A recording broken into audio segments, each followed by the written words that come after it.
कांग्रेस नेता सैम पित्रोदा के बयान पर केंद्रीय मंत्री स्मृति ईरानी का हमला। स्मृति ईरानी ने कहा कि कांग्रेस पार्टी धर्म और जाति के नाम पर देश को बांटती है। आज कांग्रेस का एक और घिनौना सच सामने आया है। यहाँ ये भी कहा गया है कि कौन किस रंग और भूभाग का है। कांग्रेस उस आधार पर अपमान करने का दुस्साहस करती है। वो कहीं न कहीं राहुल गांधी और गांधी परिवार की राष्ट्र के प्रति सोच को दर्शाता है। बड़ा हमला यहाँ पर बोला है स्मृति ईरानी ने और कहा है कि कांग्रेस पार्टी धर्म और जाति के नाम पर देश को बांटने का काम करती है।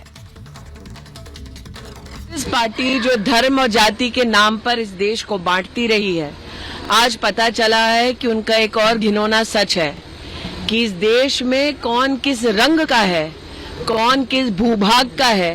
कांग्रेस पार्टी उसके आधार पर भी हमारे देशवासियों को बांटने का और उनका अपमान करने का दुस्साहस करती है।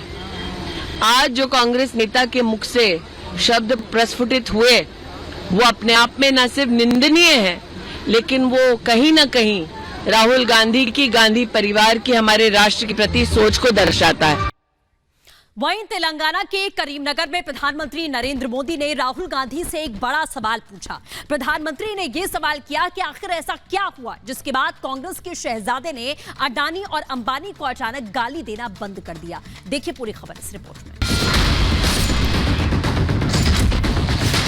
एक नाम सब जगह हमें सुनने को मिला, अडानी अडानी अडानी अडानी अडानी। इन्होंने अंबानी अडानी को गाली देना बंद कर दिया। क्या कांग्रेस ने अडानी अंबानी से की सीक्रेट डील, इसलिए हुई शहजादे की जुबान सील।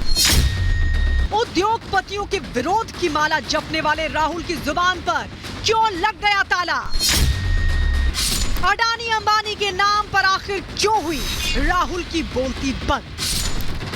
मंच चाहे चुनावी हो या फिर हो लोकतंत्र का भवन, हर जगह अपने हर भाषण में राहुल गांधी देश के उद्योगपतियों के नाम दिए बगैर नहीं रह पाते थे बीजेपी पर अडानी अंबानी के साथ साथ गांठ का आरोप लगाए बिना।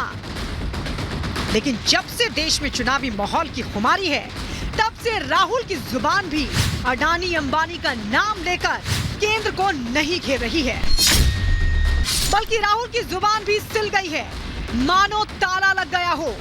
तीसरा चरण भी खत्म हो गया है, लेकिन मजाल है कि एक भी शब्द निकला हो। ये कांग्रेस के शहजादे पिछले 5 साल से सुबह उठते ही माला जपना शुरू करते थे। जब से उनका राफेल वाला मामला ग्राउंडेड हो गया, तब से उन्होंने एक नई माला जपना शुरू किया। 5 साल से एक ही माला जपते थे, 5 उद्योगपति, 5 उद्योगपति, 5 उद्योगपति। फिर धीरे धीरे कहने लगे अंबानी अडानी, अंबानी अडानी, अंबानी अडानी। अडानी अंबानी पर राहुल गांधी अचानक चुप क्यों हुए? क्यों अपनी किसी भी चुनावी भाषण में उद्योगपतियों पर आरोप नहीं लगा रहे? इसका जवाब प्रधानमंत्री नरेंद्र मोदी ने तेलंगाना के करीमनगर में एक चुनावी रैली के दौरान दिया। देश को बता दिया कि राहुल की चुप्पी का वास्ता क्या है। जब से चुनाव घोषित हुआ है, इन्होंने अंबानी अडानी को गाली देना बंद कर दिया। मैं आज तेलंगाना की धरती से पूछना चाहता हूं, जरा ये शहजादे घोषित करें कि इस चुनाव में ये अंबानी अडानी से कितना माल उठाया है, काले धन के कितने बोरे भर करके रुपये मारे हैं, क्या टेम्पो भर करके नोटे कांग्रेस के लिए पहुंची है? क्या सौदा हुआ है? आपने रातों रात अंबानी अडानी इनको गाली देना बंद कर दिया। जरूर दाल में कुछ काला है। वहीं इससे पहले राहुल का कहना क्या होता था? चुनावी मंच और संसद में वो अडानी और अंबानी पर क्या बयान देते थे, वो भी सुनिए। एक नाम सब जगह हमें सुनने को मिला, अडानी। ये नाम पूरे हिंदुस्तान में,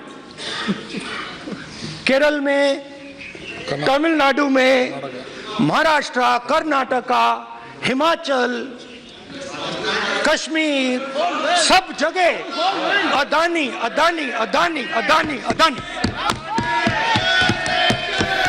क्या सच में दाल में कुछ काला है? राहुल गांधी की पार्टी ने चुनाव के लिए अडानी अंबानी की कंपनी से पैसे लिए हैं और इसलिए अचानक से उनकी जुबान पर ताले लग गए। क्या यह भी सच है कि देश के उद्योगपतियों को गाली देने वाले राहुल गांधी के अचानक से सुर बदलने के पीछे ट्रक भरकर मिले पैसे हैं?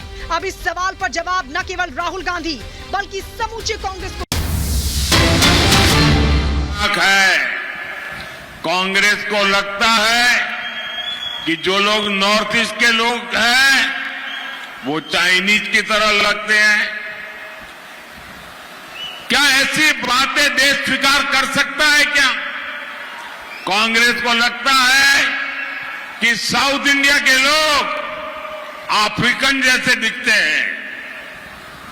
मैं जरा सीतारमैया जी से पूछना चाहता हूं, क्या कर्नाटका के लोगों पर आरोप आप स्वीकार करेंगे क्या? मैं तेलंगाना के कांग्रेस के मुख्यमंत्री को पूछना चाहता हूं, क्या वे इस प्रकार के आरोप को स्वीकार करेंगे क्या? मैं तमिलनाडु के मुख्यमंत्री को पूछना चाहता हूं, जो तमिल संस्कृति की बात करते हैं, इतना बड़ा गंभीर आरोप लगाया है, क्या तमिलनाडु डीएमके कांग्रेस के साथ अपना नाता तोड़ने की घोषणा करेंगे क्या? तमिल स्वाभिमान के लिए, तमिल लोगों के लिए क्या वो हिम्मत है क्या उनमें?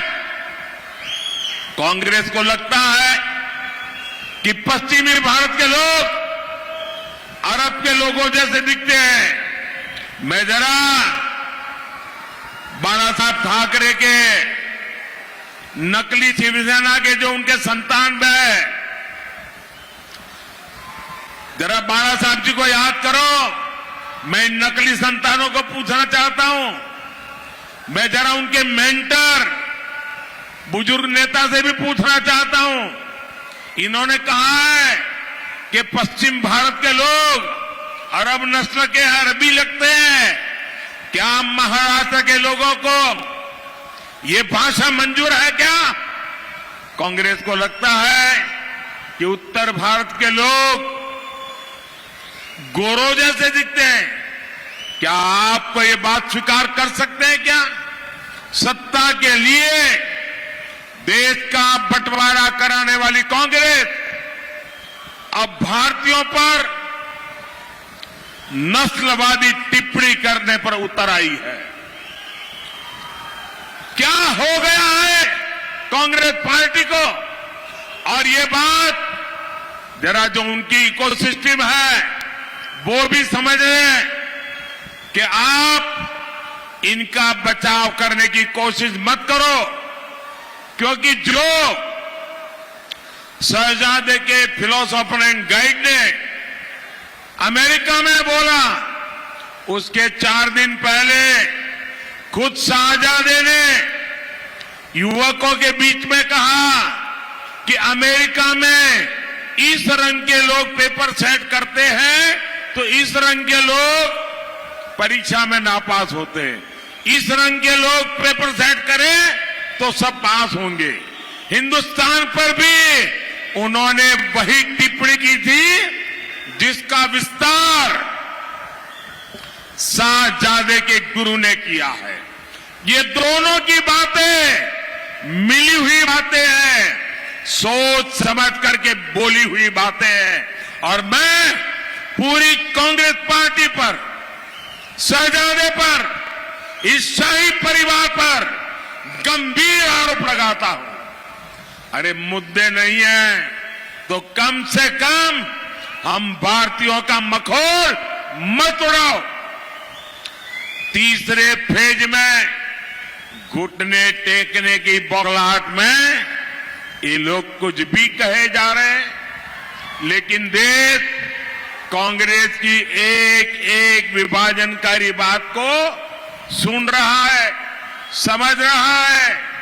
क्या आप ऐसी सोच वाली कांग्रेस को, देशवासियों के भी मैं कहना चाहता हूं, सिर्फ मैं आंध्र में नहीं कह रहा हूं, मैं देश के जहां जहां चुनाव बाकी है सभी देशवासियों को कहना चाहता हूं, ऐसा गुनाह करने वाली कांग्रेस को बख्शा नहीं जाना चाहिए, उनको सजा होनी चाहिए। కాంగ్రెస్ ఈ దేశం యొక్క వారసత్వాన్ని తొలగించాలని చెప్పి ఈ దేశాన్ని ముక్కలు ముక్కలు చేయాలని చెప్పి ఒక ఆలోచన చేస్తుంది. కాంగ్రెస్ ఈ దేశం యొక్క విభజనకి మూలాలని తీసివేయాలి, తొలగించాలనే ప్రయత్నం చేస్తుంది.